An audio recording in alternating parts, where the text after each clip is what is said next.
Mara Muñoz, candidata a jueza de Distrito Penal por el Poder Judicial de la Federación.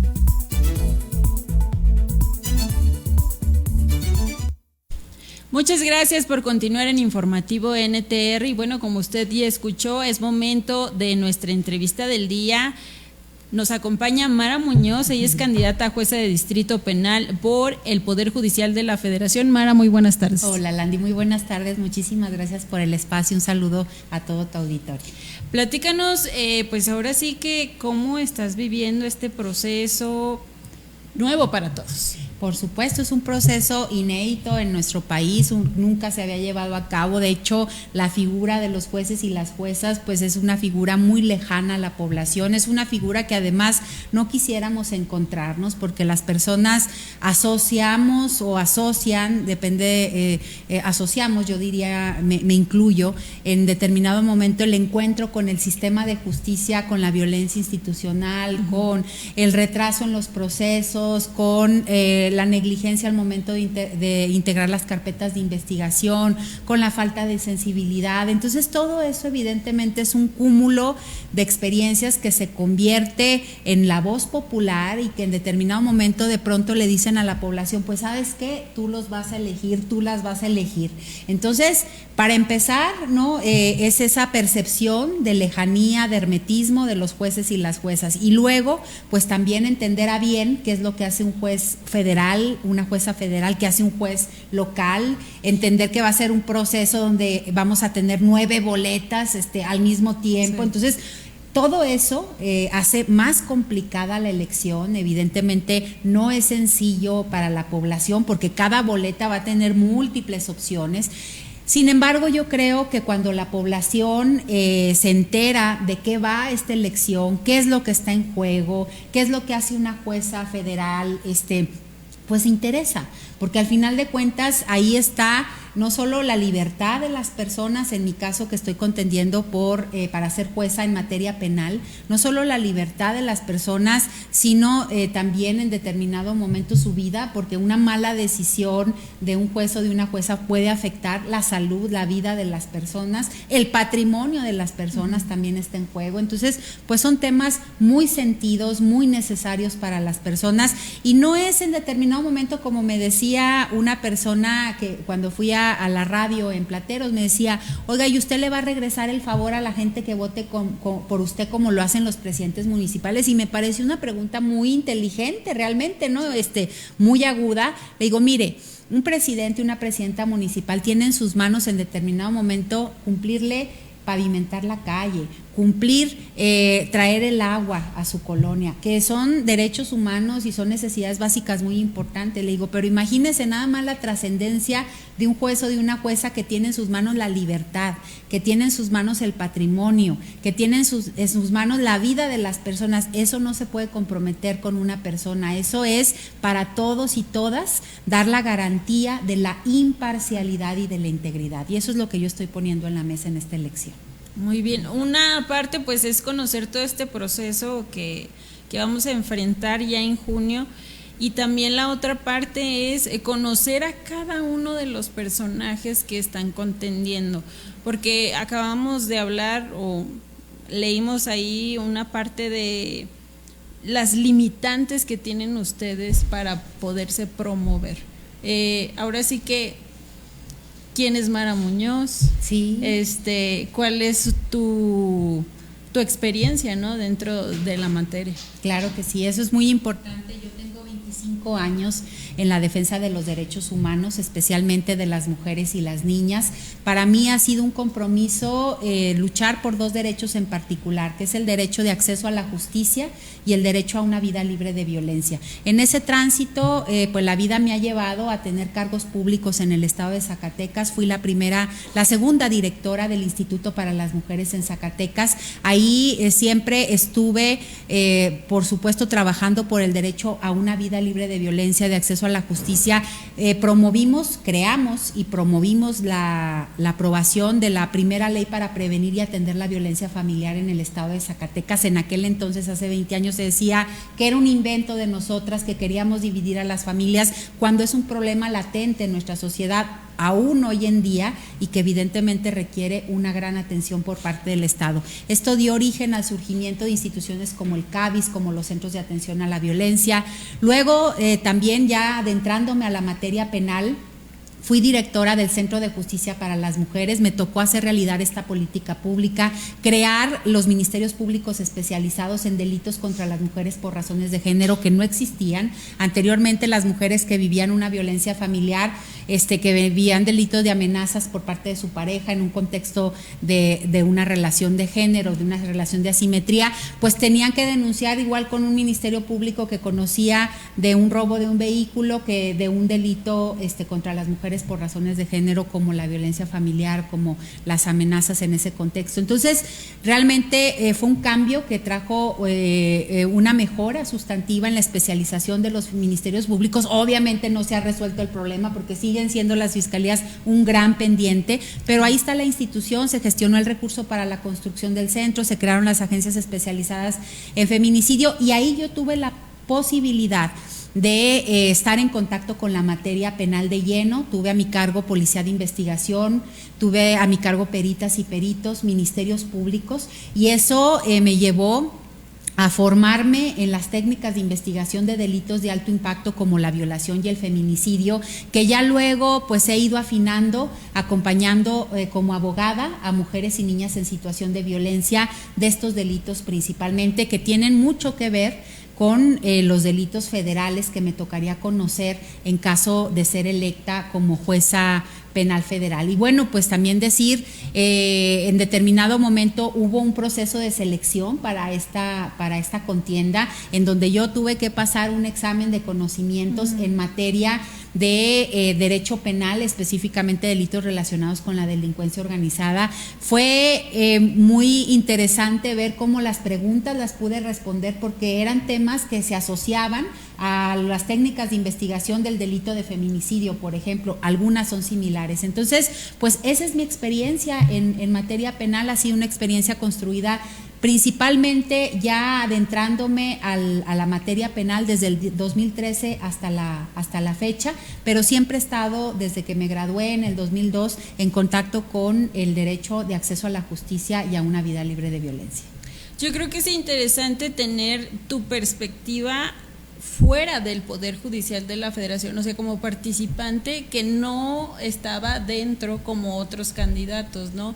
Desde tu perspectiva, ¿cuáles son las necesidades que tú observas dentro del Poder Judicial de la Federación? Por supuesto que sí. A mí me parece fundamental hacer una reflexión de origen. Esta reforma es una reforma al Poder Judicial de la Federación, ¿sí? No obstante, el sistema de justicia abarca muchos otros aspectos que no están siendo considerados por esta reforma. Esta reforma le apuesta a que la elección de jueces y juezas pues va a terminar con la corrupción en determinado momento, con el rezago que hay por la falta de un trabajo adecuado por parte de las personas juzgadoras, ¿no?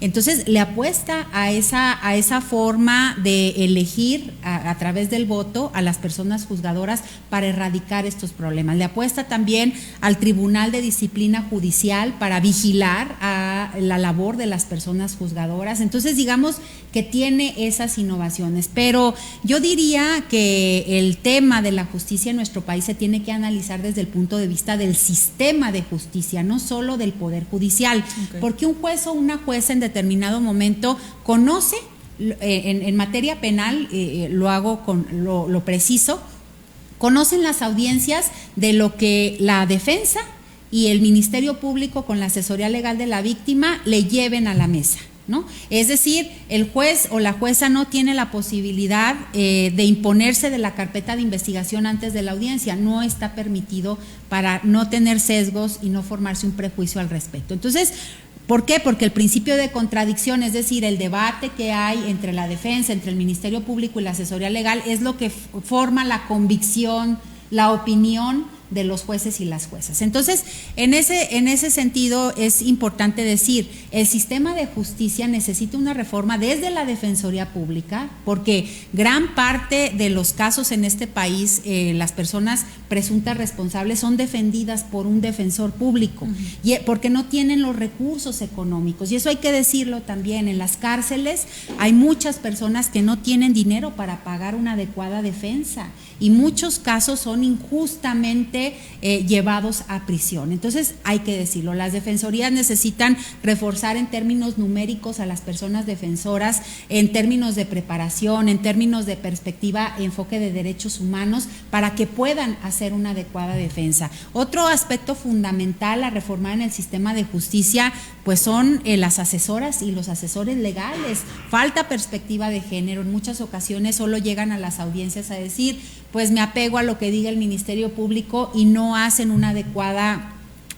argumentación para defender a las víctimas, y eso también conlleva a que haya impunidad. Otro tema fundamental son las fiscalías. En determinado momento, quien informa a la autoridad jurisdiccional, al juez o a la jueza, de lo que está siendo acusada la persona, ¿no? El imputado o el presunto responsable, pues es el Ministerio Público. Entonces, si el Ministerio Público en principio no integra bien la carpeta de investigación, si no argumenta correctamente en la audiencia y hace del conocimiento del juez o la jueza las determinadas circunstancias, pues evidentemente va a dar lugar a la impunidad. Entonces se necesita reforzar la rendición de cuentas de las fiscalías, del Ministerio Público, se necesita reforzar evidentemente la transparencia con la que llevan a cabo sus procesos, la empatía con las víctimas. No puede ser posible que una persona que tiene una hija en prisión, ¿verdad?, que se la llevaron porque trató de robarse una bocina de 4,000 pesos,